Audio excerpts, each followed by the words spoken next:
Today I'm going to show you 5 different editing styles that you can use in Lightroom. The first style I'm going to show you is my favorite. It's the natural look. So I took this photo in Pololu Valley and it's slightly underexposed so that I didn't clip any of the highlights, and there's just a little bit of shadow clipping, but that's no problem. So to get a natural look, I want to make it look as how it did when I was actually there. So first I'm going to fix the exposure. It's slightly underexposed.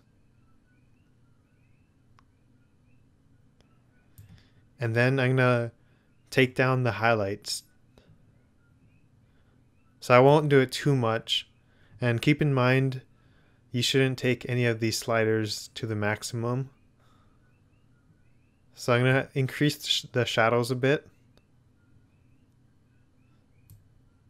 And with the whites, I'll increase that just a little bit just to improve the contrast.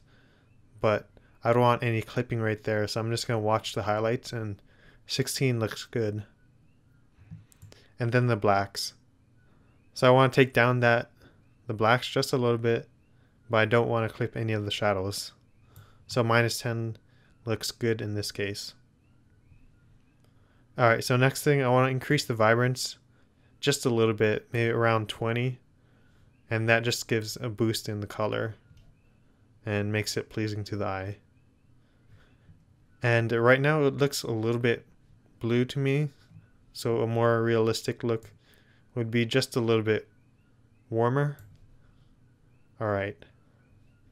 And finally, for the contrast, so I'm just going to increase that just a little bit. And that looks good. Alright, so here's the before and the after. So it's quite a bit of change, and it gives it a natural look because we're not doing anything huge to it. We're just reducing the highlights and increasing the shadows a little bit and just making it look natural to the eye. So the next editing look I'm going to show you is the dramatic look, and this will have a lot of contrast, maybe more color, maybe a different color temperature. So let's get started. So to get a dramatic look, I'm going to actually take the exposure down just a little bit and then take down the highlights quite a bit. So I want to get a lot of detail in the highlights. So -80 should do it. And then I'm going to increase the shadows just a little bit. And then for the whites, I'm just going to find a white point. So while holding down Alt and increasing the whites, I'm going to do it just until there's a little bit of clipping right there in the highlights. And then for the blacks, I'm going to do the same thing. So there's just a little bit right there, and that's good already. And then I'm going to increase the contrast quite a bit. And it's looking just maybe too dark for me, so I'm just going to reset the exposure and increase the contrast a bit more. And then finally, for clarity, I'm just going to increase this maybe to around 15.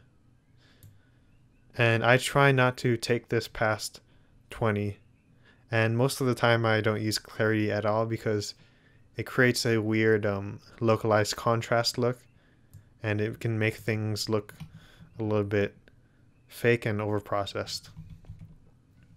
So for the vibrance, I'm just going to take that up maybe to around 40 to get a more of a saturated look. And for the color temperature, it depends. So yeah, I can go either way, warm or cool. So I think I like it as it was right there. I want to increase the shadow just a bit more, and then I can take up the contrast. Alright, so that looks pretty dramatic now. And here's the before and the after.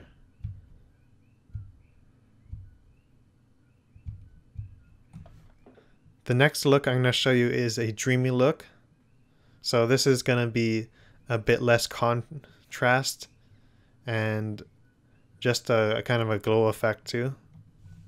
So for this one, I'm going to increase the exposure just so that it's properly exposed, and then I'll decrease the highlights, but I won't take it down too much. I'm just gonna make it look more realistic.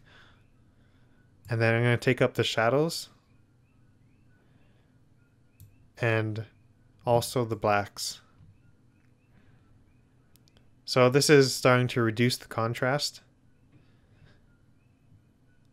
And if I increase the contrast, that gives it a more dramatic look. So I actually want to just not touch it at all. And then I can give a glow effect by reducing the clarity. So I'm going to go with maybe -30, and you can see the difference. So it kind of bleeds out some of the shadows and highlights in the clouds and some of this area too. I'm also going to set a white point. Alright, there we go. And I'll just increase the saturation by around 15. And then I'm going to make it a lot warmer.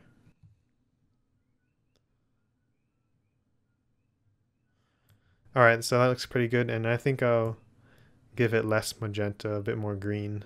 Alright, so that looks pretty good. And I'm going to show you the before and after.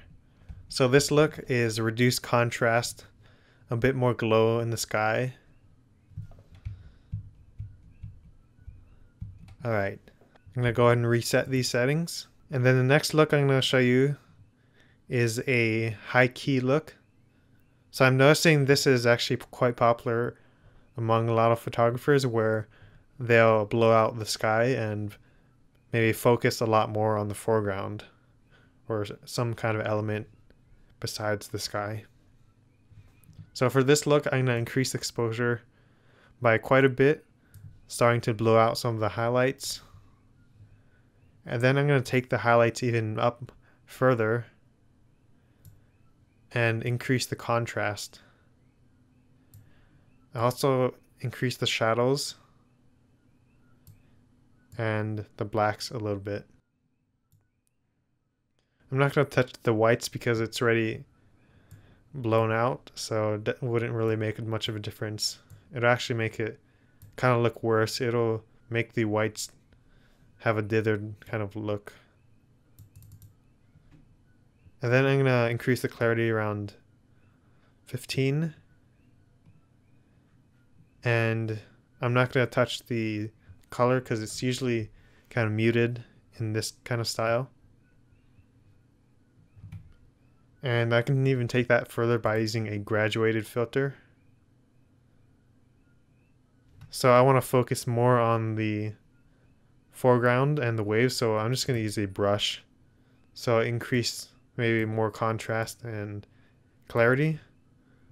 So I'm just going to size up the brush so that I'm going to paint it along the wave and also some of these rocks.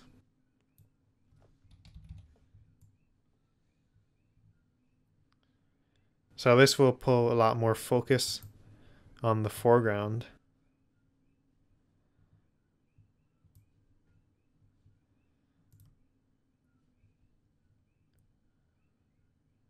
And I'm also going to make it warmer. Alright, so that doesn't look too bad. And I'm going to show the before and after. So the final look I'm going to show you is kind of a over-processed HDR look. I personally don't recommend using this look. And if you do, I might lose respect for your photos. Nah, just joking. But so the over-processed HDR look is it's actually quite popular, this look, because just a lot of people like it, especially people who don't know or who aren't into photography. So I'm just gonna properly expose this photo a little bit by increasing exposure. And to get this look, the HDR look, I'm gonna pull down the highlights all the way and increase the shadows all the way. There's a lot of tutorials online showing you how to process your landscape photos, and they'll probably do something like this, decreasing the highlights all the way, increasing the shadows all the way, and then setting your white point. So you want to do it until you're getting a little bit of clipping in the highlights and a little bit of clipping in the blacks. So the problem with this kind of editing that it doesn't work for every image, and it actually can make your image look quite bad. I'm already don't like the look of this. And then for the contrast, it's gonna be quite a bit of contrast. And then for the clarity, it's just gonna be overboard. So plus 50, make it very saturated too.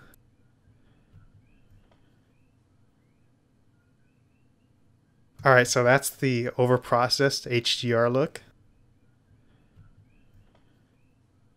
And I very much discourage you from using this look, but this is just showing you how to do it. And I see too many photos looking like this. Alright, so here's the 5 different editing styles in order. So here's the natural look. So it's kind of a balance between highlights and shadows, and just have a natural amount of contrast and color. So here's the dramatic look. So it's darker, more saturated. And then here's the dreamy look. So less contrast. It has kind of a glow in the highlights and shadows, and kind of muted tones. And then the high key look. So this one focuses more on the foreground. So the waves, the rocks. It blows out the highlights in the sky, and the colors are muted. Here's the final look, which is the overprocessed HDR look.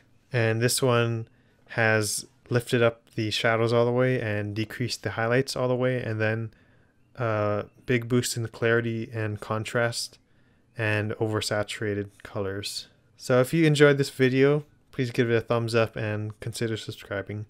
Thanks for watching.